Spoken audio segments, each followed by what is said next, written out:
Dans le chapitre 5, nous venons de voir le paragraphe 4, la définition du concept de valeur efficace, ce qui nous a permis d'établir la formule générale. A priori, le concept vaut quel que soit V de t, au sens où ce n'est pas forcément une tension sinusoïdale. Il faut qu'elle soit alternative, ou en tout cas, il faut qu'elle soit de valeur instantanée non constante. Donc on va tout de suite regarder comment ça se décline lorsque la tension est bien sinusoïdale ou cosinusoïdale, c'est-à-dire lorsqu'on a E de t est égal à grand E fois cos oméga t. Et de toute façon, qu'il y ait une phase ou pas, vous pourrez vérifier que dans le calcul, ça ne change absolument rien. Alors ici en rouge, j'ai représenté cette tension E de t, donc qui est alternative, de valeur moyenne nulle. Mais comme ce qui importe, c'est E au carré, le fait de prendre au carré, là, même si c'est que qualitatif, hein, en fait, ça redresse, en gros, ça redresse les alternances négatives. Et là, on voit directement, au moins sur le plan qualitatif, parce que c'est pas à l'échelle, c'est pas exact, mais que la valeur moyenne du U au carré, évidemment, ne vaut pas zéro, puisqu'il n'y a plus aucune valeur négative qui pourrait compenser la valeur positive. Alors, il reste juste à calculer cette intégrale. U efficace égale 1 sur grand T, somme de 0 à grand T de cos carré oméga T fois dt. Maintenant, la question encore, c'est qu'est-ce qu'on prend comme durée T? Alors, il faut prendre au minimum une période de la tension. Alors, vous savez que dans vos prises à la maison, vous avez une fréquence de 50 Hz, ça fait une période de 20 millisecondes. Ça veut dire que pour être pertinent, le calcul doit prendre à minima une période. Grand T égale 2pi sur oméga. Mais en réalité, dès lors que vous avez un nombre entier de périodes, vous allez obtenir exactement la même chose. Et si le temps grand T est long, quand bien même vous n'avez pas un nombre entier de périodes, vous aurez quand même un résultat qui ne sera certes qu'approximatif, mais avec une excellente précision. Donc en fait, dans la pratique, on prend grand T égale la période de la tension E de T, 20 millisecondes si c'est la tension EDF, 50 Hz, ou alors vous avez un temps très long, auquel cas, peu importe le nombre de périodes qui soient entiers ou non. Alors, on montre aisément, mais je vous suggère de faire ça en tant qu'exercice de maths, parce que là, c'est plutôt des maths, c'est un calcul d'intégrale qui, bien sûr, le physicien, il faut qu'il sache un peu calculer, mais a priori, on n'est plus vraiment dans l'électrocinétique au sens strict. Ou alors, on peut aussi faire ça avec Wolfram alpha, que vous connaissez peut-être. On montre aisément que 1 sur grand T, somme de 0 à t de cos carré oméga t dt, c'est la valeur moyenne du cos carré sur une période, ou un nombre entier de périodes. On montre que c'est 1,5. C'est un résultat qu'il faut connaître. Soit vous le démontrez à la main, soit vous le regardez avec Wolfram alpha, mais en tout cas, il faut le retenir. Je répète, la valeur moyenne d'un cos carré ou bien d'un sinus carré. On a dit que cos et sinus, à une phase de pi sur 2 près, c'est pareil. Donc la valeur moyenne d'un cos carré ou d'un sinus carré sur une période, ou sur un nombre entier de périodes, c'est 1,5.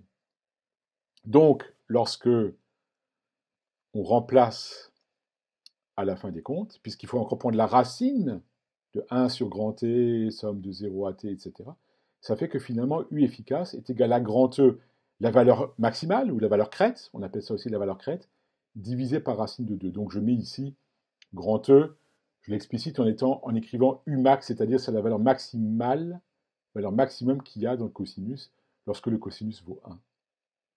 Alors souvent, les étudiants retiennent ça par cœur. Bon, je ne recommande pas trop. Bien sûr, c'est un résultat simple qu'on retient assez facilement. Mais l'expérience montre, premièrement, que quelquefois ils appliquent cette formule alors que la tension n'est pas sinusoïdale dans l'énoncé de l'exercice. Et ça, c'est vrai que pour une tension qui est sinusoïdale. Donc, vous voyez que cette formule, elle est faite dans un contexte particulier. Si vous la prenez sans le contexte, vous risquez de l'appliquer à un mauvais escient. Et puis, et ça c'est vraiment marginal, mais j'ai aussi, par expérience, hein, je vous parle d'expérience, pas mal d'étudiants qui l'apprennent de travers, parce que quand on se farcit la tête de beaucoup de formules, ben, on peut confondre.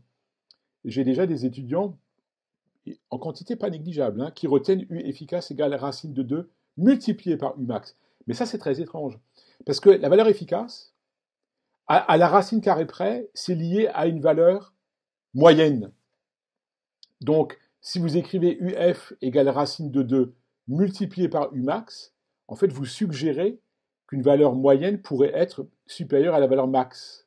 Alors ça, c'est quand même étonnant que des étudiants a priori formés, bien formés, disent quelque chose d'aussi absurde, puisque si vous demandez à l'homme de la rue dans votre ville, hein, vous lui demandez, voilà, il a fait cette année, la température minimum a été de moins 4 degrés, la température maximum a été de 36 degrés.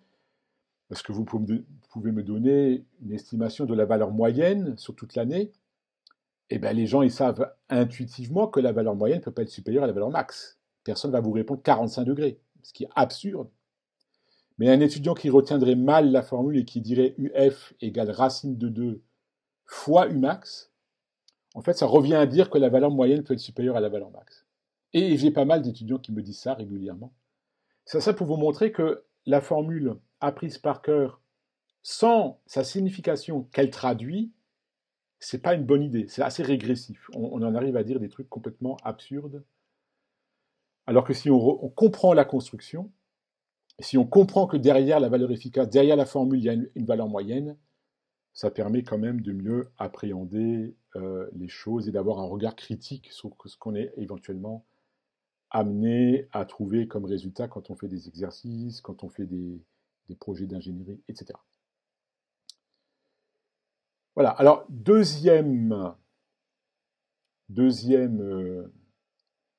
situation, maintenant on va prendre une tension variable, mais qui n'est plus alternative au sens strict, on va prendre un signal carré. Alors le concept vaut, parce qu'il vaut dès lors que la tension n'est pas continue. Donc ici on va prendre un signal carré, alors regardez exactement comment il est construit, on en profite pour définir ici un signal qui est important, notamment en électronique. Alors, c'est un signal qui est d'abord périodique. Il a une période, grand T. Et c'est un signal carré en ce sens que il a une valeur grand E entre T égale 0 et petit t est égal à alpha grand T, avec évidemment alpha compris entre 0 et 1. Et entre alpha grand T et grand T, la tension est nulle. Et après, ça se répète de façon périodique. Et ce coefficient alpha qui est important porte un nom, on appelle ça le rapport cyclique. Si vous voulez, c'est le rapport entre la durée pendant laquelle le signal est à grand E divisé par la période de la tension. Donc ça, à la limite, on profite de cet exercice pour poser quelque chose qui est important en électronique, que vous serez certainement amené à revoir. Signal carré de rapport cyclique alpha. Alors, U efficace. Ici, le calcul intégral est relativement simple parce que l'intégrale peut se calculer en faisant simplement un calcul d'air à IRE, de surface. 1 sur grand T, somme de 0 à T de E carré de T dt. Alors, quand la tension est non nulle, elle vaut grand E. Et en fait, si je calcule la surface là, de ce qui est sous la valeur grand E, on obtient grand E au carré, hein, c'est l'amplitude, la hauteur de ce rectangle, multiplié par alpha t, qui est la largeur du rectangle. Le calcul d'air d'un rectangle, puisqu'ici l'intégrale ne donne pas lieu à l'extraction d'une primitive. Donc ça veut dire que vous avez, sous la racine, vous aurez 1 sur t, multiplié par e au carré, fois alpha, fois t. Et donc le 1 sur t qui a devant e au carré fois alpha t se simplifie. Et par conséquent, on obtient tout simplement alpha fois e au carré, puissance 1,5. Alors là, il y a quelque chose de relativement, vous allez me dire, assez... une subtilité, mais je pense que c'est intéressant de la mettre en évidence. Si alpha est égal à 1,5, ça veut dire que c'est un signal carré avec durée égale à l'état haut grand E et l'état bas 0. Alors si alpha égale 1,5, on retrouve E sur racine de 2, comme si c'était sinusoïdal. Mais c'est une pure coïncidence. C'est quand même deux situations qui sont très différentes. C'est vraiment lié à une valeur particulière de alpha. Donc c'est deux situations différentes qui, par pure coïncidence, donnent la même valeur. Mais si alpha est différent de 1,5, évidemment, à ce moment-là, eh ben, vous obtenez autre chose. Racine de alpha fois grand E. Et enfin, on va faire un dernier exercice. Vous allez voir qu'il est tout simple. Cette fois-ci, je vais prendre un signal carré, toujours, de rapport cyclique, hein, alpha, quelconque, entre 0 et 1. Un rapport cyclique, c'est toujours compris entre 0 et 1, puisque c'est une durée à l'état O divisée par la période, forcément inférieure à 1. Mais cette fois-ci, je vais prendre deux niveaux, non pas comme avant, grand E à l'état haut et 0 à l'état bas. Ah oui, ça c'est juste le rappel, hein, excusez-moi, le signal carré 0E de deux niveaux, 0 à l'état bas et grand E à l'état haut, c'est U efficace égale racine de alpha fois E. Et donc le cas particulier, alpha égale 1,5, qui donne lieu exactement à la même formule, mais je répète, hein, c'est vraiment, ça relève de la coïncidence, puisque la situation est totalement différente. Il n'y a pas de sinus ou de cosinus ici qui tiennent. Hein. Voilà, donc il ne faut pas surinterpréter ces résultats-là qui sont des égalités purement circonstancielles et qui ne sont pas structurelles à deux situations qui sont totalement différentes. Ça peut arriver en sciences et en physique. Voilà, donc ça, il faut avoir en tête. Donc maintenant, on peut attaquer le dernier exercice, mais il va être traité de façon extrêmement très rapide. C'est le signal carré alternatif, cette fois-ci. Alors, alternatif au sens que pendant alpha t, la tension est à plus E, et pendant le reste de la période, la tension est à moins E.